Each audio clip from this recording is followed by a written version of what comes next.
Hey everybody, Dan GnarlyChicken.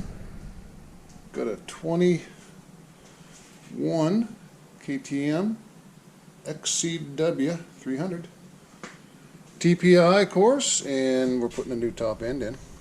So I got the cylinder off and just clean that up. Got the new Vertex piston, new clips down here, gaskets. Got some new rad hoses as well I'm going to put on.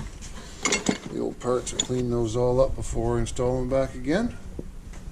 Piston was fine, by the way, 77 hours, but he just wanted a rebuild. Cylinder's good, piston's good. So we're going to get started on that. Get back to you here when I get some stuff cleaned up and organized and ready to install again. Okay, did a little more cleaning. Got the cylinder base gaskets completely scraped off of that nicely, as well as on the motor.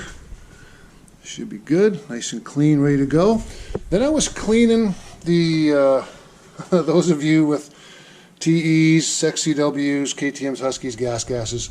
If you don't know or not aware, you will be now. Your thermostat assembly, your hose, your crossover hose sits right in here, okay, roughly.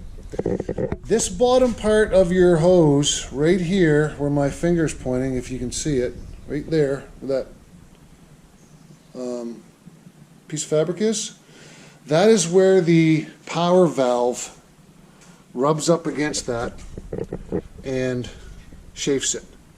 And I only just noticed this now after I was cleaning his hoses for him, but that is punctured right through very easily.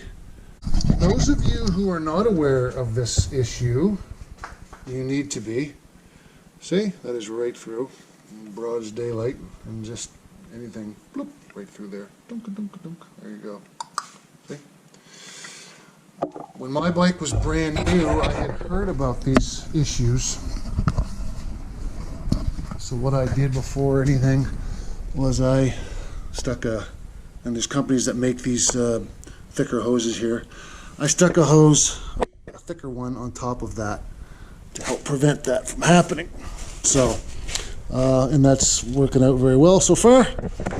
Not rubbing through, but it does rub up right against it, as you can see right here. So, something to consider.